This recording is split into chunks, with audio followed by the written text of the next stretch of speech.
If you look at the coronation footage, as the King and Queen leave the thrones and head for the exit of Westminster Abbey on the coronation Saturday, you'll see that everyone bows and curtsies to the King, and no one moves a limb, a muscle, when Camilla passes.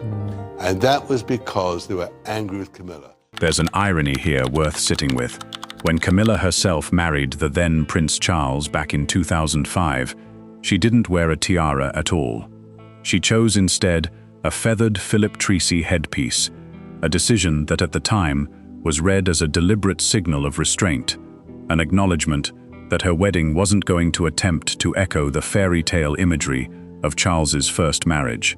21 years later, according to reporting, it was Camilla's own office that allegedly stood in the way of another bride's access to that same collection, this time for reasons that had nothing to do with restraint and everything to do with lineage.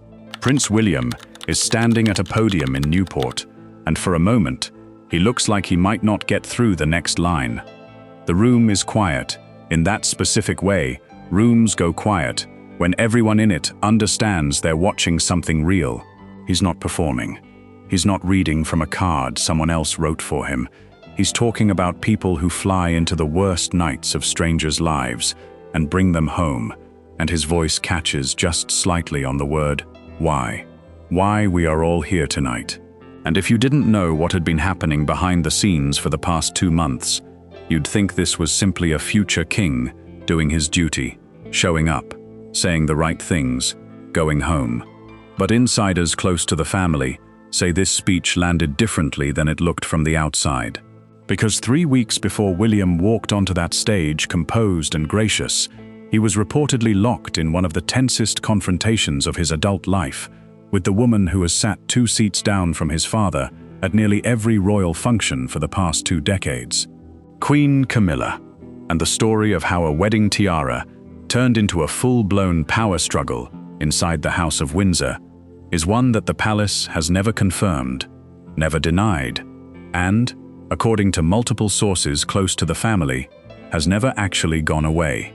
So before we get into exactly what was said, who intervened, and why William's composure at that podium might have been the hardest thing he's done all year, if you want to keep following this story as it develops, because there's a real chance we haven't heard the last of it, now is the time to hit that subscribe button. This is the kind of story that resurfaces in pieces.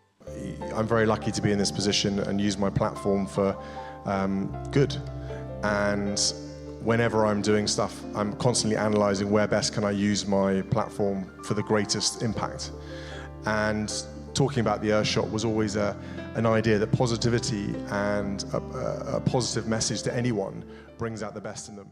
An insider quote here, a tense photograph there, and if you're not subscribed, you're going to miss the moment it breaks open again. We're tracking this one closely, and honestly, it would be a shame to catch up on this story after everyone else already knows how it ends. To really understand why a tiara dispute could carry this much weight inside a family that's supposed to project stability above everything else, it helps to remember what kind of year this has already been for the House of Windsor. This wasn't a family with a clean slate heading into the summer.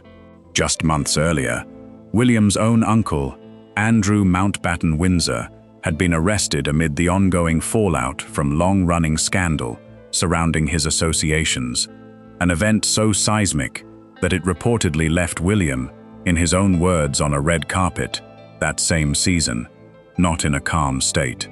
Kate, meanwhile, had spent the prior stretch of time navigating her own recovery, marking milestones in her cancer remission, in front of a public that watched every single appearance for signs of how she was really doing underneath the composed exterior she's become known for. Camilla brought 20 Parker Bowleses to the coronation. There were 4 Middletons. All the people that helped Camilla get the crown on her head were excluded from that coronation, and they were furious. And not only that, Kate and William were angry too. Against that backdrop, a wedding at Gatcombe Park should have been a rare bright spot, a genuinely happy occasion, with none of the institutional weight the family usually carries into public view. Instead, according to the reporting, It became the site of a different kind of family strain entirely, quieter, more personal, but in its own way, just as revealing about the pressure this institution is under right now. When an institution is already absorbing one crisis after another, the smaller disputes don't disappear into the background the way you'd expect. If anything, they tend to matter more, because there's less patience left in the tank to smooth them over gracefully, and less goodwill available to paper over who said what to whom. Let's start where the cameras were actually rolling, because that's the part that's not in dispute. As my grandmother said when she was crowned, coronations are a declaration of our hopes for the future. And I know she's up there, fondly keeping an eye on us, and she'll be a very proud mother. On a summer evening in Newport, Wales, the Prince of Wales arrived at a hotel ballroom, dressed for an occasion that mattered to him personally. It was the 25th anniversary of the Wales Air Ambulance Charity, an organization William has served as royal patron for years, and the room was full of the people who make that service run: pilots, paramedics, doctors, fundraisers, and volunteers who've spent a quarter of a century keeping a fleet of red helicopters in the air over some of the most remote and dangerous terrain in the country. This wasn't a gala built around spectacle. There were no headline performers, no red carpet moment designed for magazine covers. It was built around gratitude, plain and simple, and that distinction matters, because it meant William walked into a room where nobody was expecting him to perform. They were expecting him to listen. The evening opened with a tribute from one of the charity's longtime organizers, a woman named Sue, whose introduction was, by every account from people in the room, genuinely moving. She'd spent decades watching this service grow, from a fledgling idea into a fully operational lifeline for an entire country, and her voice carried the weight of every one of those years. And then came the moment that seemed to set the tone for everything William said afterward. A former patient named Alan stood up and told the room what it was like to be the person on the other end of that helicopter, what it felt like to be dying on a hillside, or a motorway, or a kitchen floor, and to hear rotor blades getting louder and louder until the sound became the only thing that mattered in the world. Alan wasn't a professional speaker. He wasn't reading from a script prepared by a communications team. He was a man telling a room full of strangers that he was alive because of the people sitting at those tables. And there's a particular kind of silence a room falls into when that happens. A silence you can't fake and can't rehearse. There's a particular kind of pressure that comes with speaking immediately after someone like Alan. Whatever remarks you'd planned suddenly feel smaller, more rehearsed, less honest by comparison, and it takes a certain amount of skill to acknowledge that weight in the room without either ignoring it or overcorrecting into something that feels performative. By most accounts from people present, William managed that balance well, which is no small thing given everything else reportedly sitting on his shoulders that evening. William listened to that testimony from his seat, and when he stood to speak, he didn't start with statistics or formalities. He started by acknowledging Alan directly, calling his story, in William's own words, a powerful reminder as to why we are all here tonight. It's a small phrase, but if you watch the footage, you can see it cost him something to say it. Because Prince William has spent nearly 3 decades learning how to compartmentalize in public. He learned it as a teenager, walking behind his mother's coffin in front of the entire world. He's practiced it at every ribbon cutting, every state dinner, every moment the cameras are on and something personal is happening underneath the surface. That skill was clearly present in Newport. What made this speech different is what he chose to do with it. Rather than keep the focus on himself or the monarchy, he used his remarks to shine a light on what he called the vast, often unseen ecosystem that keeps the service running. Not just the pilots and paramedics who get the headlines, but the maintenance crews who keep the aircraft airworthy in all weather, the dispatchers coordinating calls in real time, the fundraisers who've never touched a helicopter but who've spent 25 years making sure one is always fueled, staffed, and ready to launch within minutes. He thanked volunteers by name where he could. He talked about a sense of public service that, in his words, has anchored the charity through a quarter-century of change. Afterward, Kensington Palace shared a message from William and Kate's joint account, calling it a delight to celebrate 25 years of what he called this life-saving service, and the dedicated crews who deliver critical care on the front line every day. And tonight, we celebrate you too. I commit myself to serve you all, King, country, and Commonwealth. God save the King.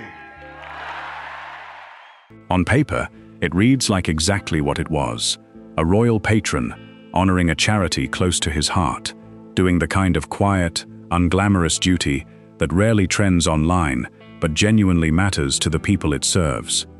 But people who watched it live, and people who've spent years reading William's body language at events like this, noticed something underneath the polish. He looked tired in a way that wasn't about the hour, or the travel, or the long evening of speeches and handshakes.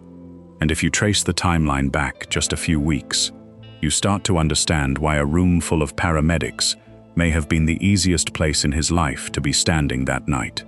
Because everywhere else, there was a fight going on that nobody in Newport knew about, and it had a name most people wouldn't expect for something this consequential inside the walls of Buckingham Palace: a tiara. To understand how something as small as a piece of jewelry could put this much strain between a future king and his stepmother, you have to go back to early June, to a private ceremony in the Cotswolds that, on its surface, had nothing to do with the crown at all. Peter Phillips, the son of Princess Anne, was marrying Harriet Sperling, an NHS nurse he'd first met a little over a year earlier, in May of 2024. The two had been photographed together at Royal Ascot's Ladies' Day the previous summer, already comfortable in front of cameras that had started paying attention. And by the time their wedding date arrived, the relationship had the kind of ease to it that suggested this wasn't a whirlwind arrangement, but something that had been building steadily and quietly. The wedding took place at All Saints' Church in the village of Kemble, Gloucestershire, with the reception held afterward at Gatcombe Park, Princess Anne's own estate. It should have been, by every measure, the easy kind of royal event. A family wedding, not a coronation, a private ceremony with a guest list that included King Charles, Queen Camilla, Prince William, and Princess Kate, but none of the pageantry that usually invites public scrutiny. Peter Phillips isn't a working royal. He gave up his place in the line of succession decades ago by choice, at his parents' request, specifically so that his children could grow up outside the intense scrutiny that comes with royal titles. He and Harriet were never going to be styled with royal titles either.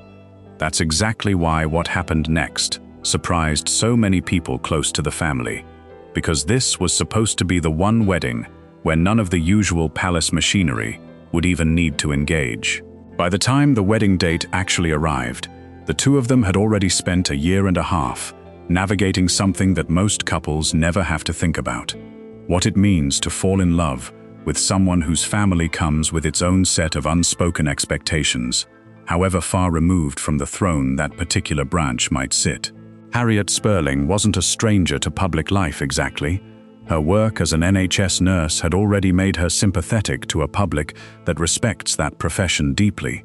But she was, by every account, still learning the particular choreography that comes with marrying into even the outer edges of this family. Small things that most brides never have to consider: who gets consulted about a guest list, what kind of press access is appropriate, whether a piece of jewelry needs anyone's sign-off at all, suddenly become live questions the moment a surname changes.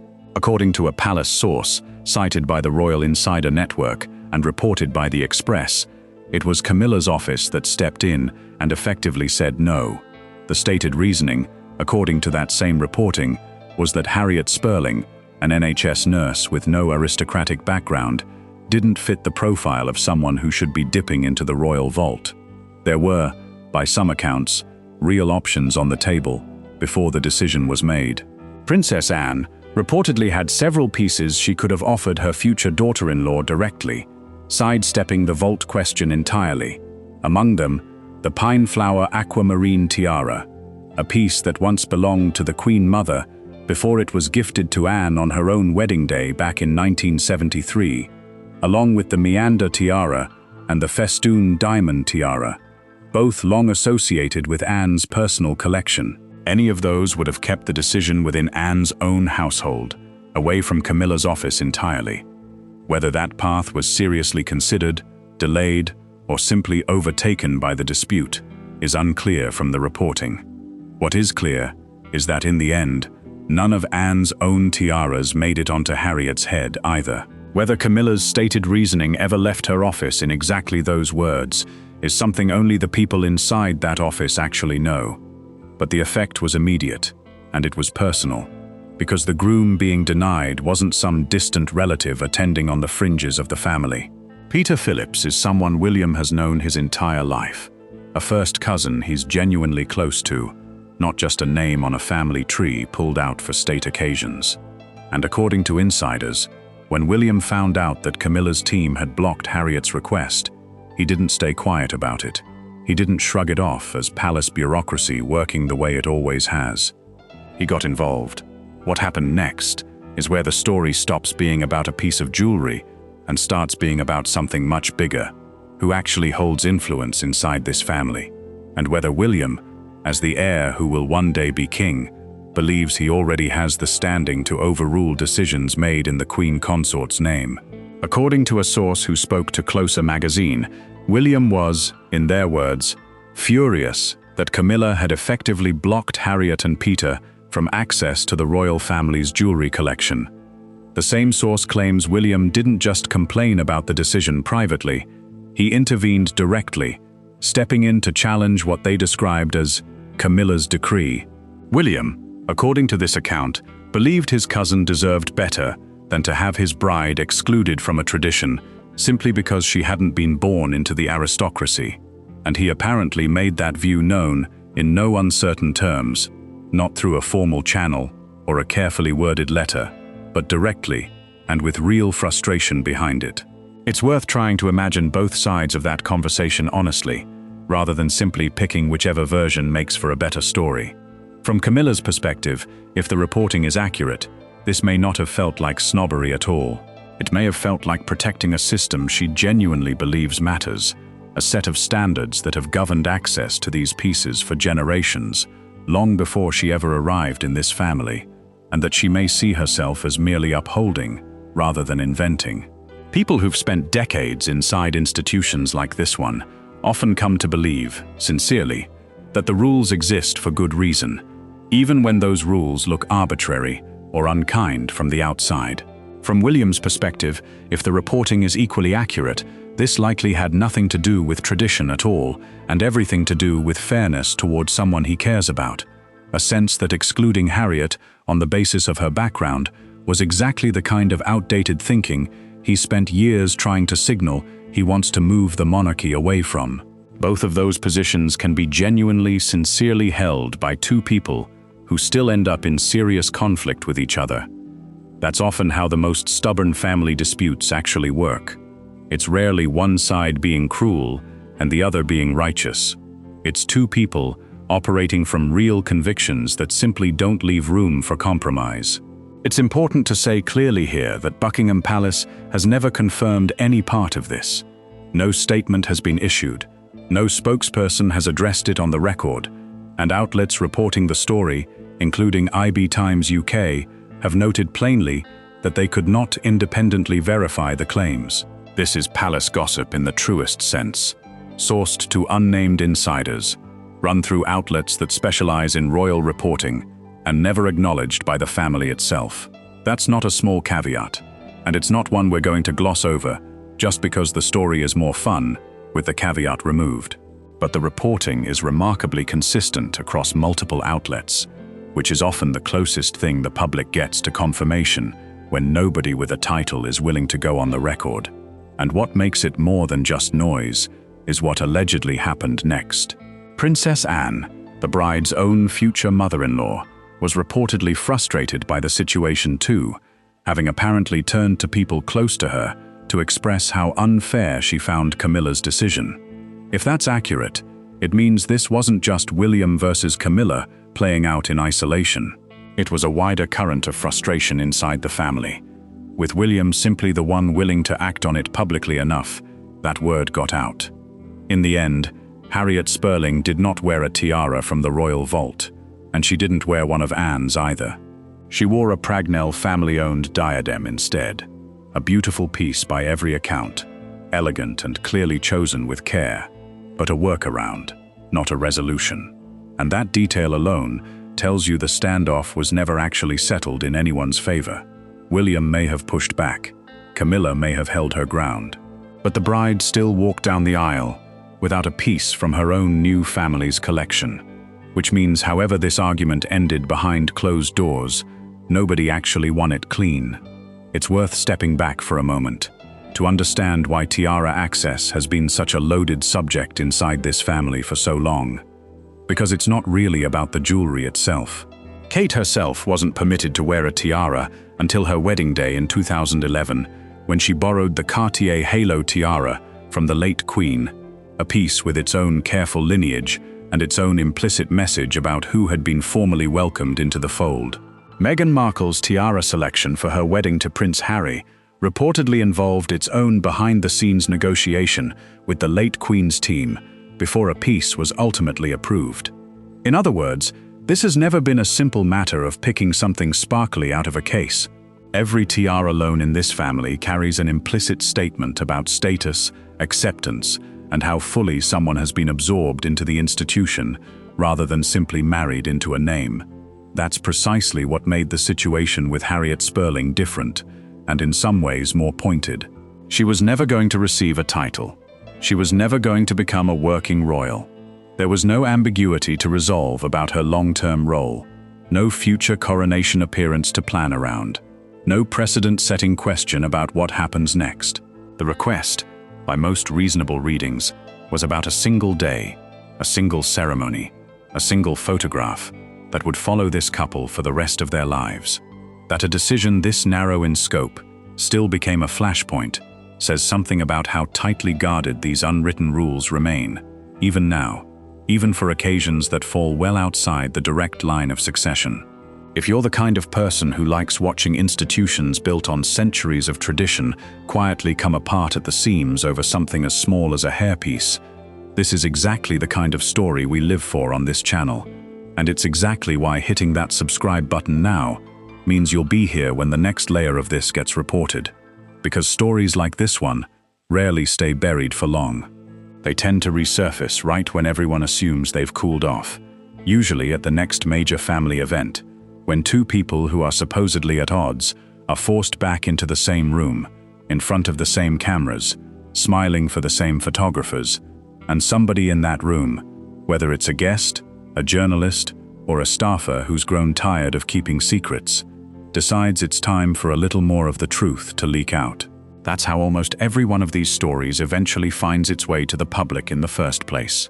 Not through an official statement, but through the slow accumulation of small leaks from people who were in the room and couldn't quite bring themselves to stay silent forever. And this one didn't cool off quietly. According to a separate report from IBTimes UK, the fallout from the tiara dispute escalated into something considerably bigger than jewelry. Camilla reportedly began accusing William of treating his father's reign as, in her words, little more than a formality. That's a serious accusation to level at the heir apparent. The suggestion that William isn't taking the responsibilities of the current reign seriously, that he sees his father's time on the throne as a kind of waiting room before his own turn arrives. If Camilla genuinely believes that, or genuinely said that to people close to her, it reveals something about how she may see her own position too, as the Queen Consort whose authority is treated as provisional by the very people who are supposed to be closing ranks around the crown, rather than quietly undermining it. Separately, a source speaking to a different outlet claimed Camilla has, in private, said William needs to be taken down a peg and that he shouldn't be challenging her authority. If accurate, that phrase alone says a lot. It's not the language of someone smoothing over a small disagreement about jewelry. It's the language of someone who felt her position was directly tested and who wanted the record, even just the whispered, unofficial record among people close to the family. to reflect that she pushed back and held her ground. Whether Camilla actually used those exact words is something nobody outside a very small circle can confirm. But the pattern across multiple independent reports, from multiple outlets, over multiple weeks, tells a consistent story. A genuine rift, sparked by something as small as a tiara, that grew into a dispute about power, protocol, and who really gets the final word inside a family, where nobody elected anybody, and nothing is written down in any rulebook the public has ever seen. If you're wondering whether this kind of undercurrent is actually visible if you know where to look, it's worth noting that this same stretch of months gave royal watchers other small, telling glimpses of strain inside the family, glimpses that had nothing to do with the tiara dispute directly, but that painted a picture of an institution under more pressure than its public appearances let on. In February, William and Kate made their first joint public appearance following the arrest of William's uncle, Andrew Mountbatten Windsor, attending the BAFTA Film Awards at the Royal Festival Hall in London. On the red carpet, discussing the acclaimed film Hamnet, which follows William Shakespeare and his wife in the aftermath of their young son's death.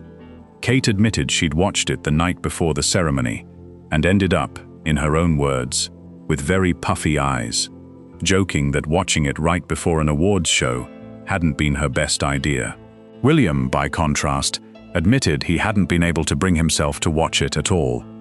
"I need to be in quite a calm state," he told reporters, "and I am not at the moment." It's a small, human admission, the kind of thing that barely makes headlines on its own. But body language experts who reviewed footage from that same red carpet appearance picked up on more than just William's comment about Hamnet. One expert, Judy James, described the couple as showing subtle signs of suppressed or masked tension that night, noting that while their arms hung freely at their sides in a display of what she called assertive confidence, William's right hand appeared to show some tension, a fiddling of the fingers that read as restlessness rather than ease. A separate lip-reading analysis, picked up by several outlets, claimed to catch William telling Kate to watch your step as they entered the venue. A small, protective, almost reflexive gesture from a husband to a wife, but also, if you're inclined to read into these things the way royal watchers often do, a phrase that could just as easily describe the mood inside the family more broadly during that period. None of this proves anything about the tiara dispute specifically. The BAFTAs happened months before the wedding even took place. But it establishes something worth remembering as we come back around to Newport. This was already a period of visible strain for William, even before Camilla's office ever said no to a bride's request for a piece of jewelry. It's also worth pausing on what this dispute reveals about Camilla's own position inside the family, because her situation has never been entirely secure in the way the public sometimes assumes. She spent decades as the most controversial figure in modern royal history before public opinion slowly, gradually, turned in her favor. That transformation didn't happen by accident. It was the product of a long, careful campaign, patient charity work, a deliberate softening of her public image, years of simply showing up and doing the job without complaint, until the tabloids that once vilified her started referring to her with something closer to respect. Given that history, it's not hard to understand why a challenge to her authority, even one as narrow as a decision about wedding jewelry, might land as more than a minor disagreement. If insiders are right that she sees William's intervention as a sign he treats his father's reign as a formality, that reaction likely isn't really about the tiara at all. It's about a woman who spent the better part of 30 years earning a place inside this institution, being reminded in a single moment that her authority within it can still be challenged and overridden by someone younger, more popular, and one generation closer to the throne than she'll ever be. William, for his part, has spent his own life learning that popularity and public trust are currencies that have to be protected, not simply assumed. Whether he intervened purely out of loyalty to his cousin, or whether some part of that intervention was also about drawing a line regarding how much authority he's willing to let Camilla's office exercise over decisions that touch his own extended family, is something only William himself actually knows. But insiders on both sides of this story seem to agree on one thing. Neither of them backed down easily. Which brings us back to that gala, and to a room full of paramedics who had no idea what they were watching. 2 months after the wedding, William stood at that podium and delivered a speech that, on its face, had nothing to do with Camilla, tiaras, or any of it. But context changes everything. Watch the footage again with that context in mind, and the speech reads differently. When William talks about the unseen ecosystem that keeps people alive, about volunteers whose sense of public service has anchored an entire charity through 25 years of change, it's hard not to wonder whether some part of him was thinking about a very different kind of anchor, and a very different kind of unseen system, one made of protocol and hierarchy and unwritten rules about who gets to touch the family jewels and who doesn't. He thanked people by name. He stayed afterward to speak with volunteers and with Alan, the survivor whose testimony had opened the evening, lingering longer than a typical royal appearance schedule usually allows. By every account from people in that room, he looked present, engaged, sincere, the kind of engaged that can't easily be faked for an entire evening in front of people whose entire profession is reading urgency and honesty off of strangers in crisis. There's no evidence he mentioned Camilla, the wedding, or the dispute at all that night, and there's no reason he would have.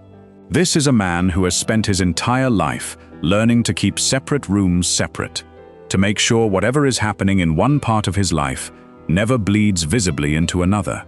But knowing what was allegedly happening behind the scenes just weeks earlier makes his composure that night land differently. It stops being simply a nice gesture from a future king and starts looking like a demonstration of exactly the kind of discipline this family has always demanded of its members.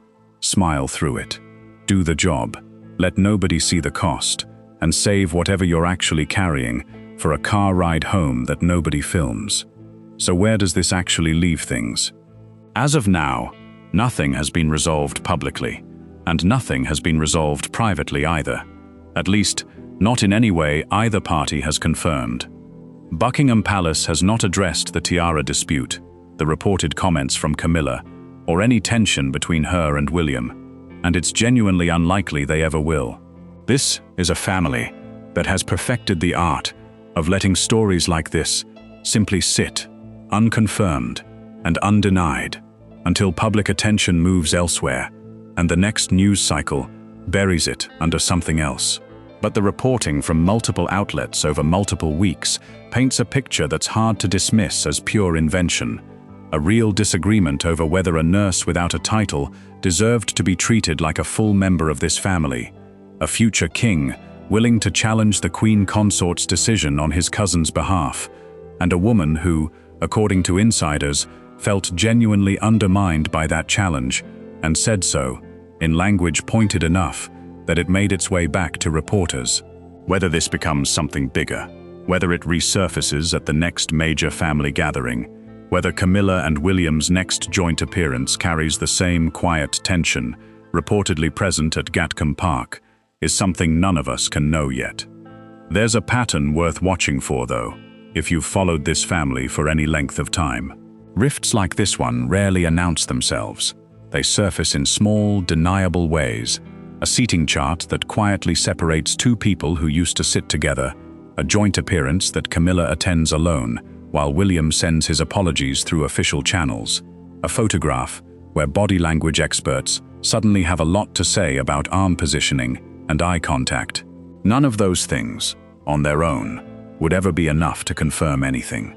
But taken together, over time, they tend to tell a more honest story than any official statement ever could, precisely because nobody involved is trying to craft them for public consumption. What we do know is that William's composure at that gala in Newport wasn't just professionalism. If even half of what's being reported is accurate, it was the product of a man who has spent his whole life learning how to carry weight nobody else can see, standing in a room full of people who fly toward emergencies for a living, quietly managing one of his own. There's something almost old-fashioned about a rift like this one.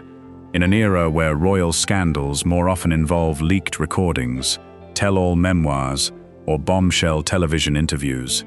This one is quieter.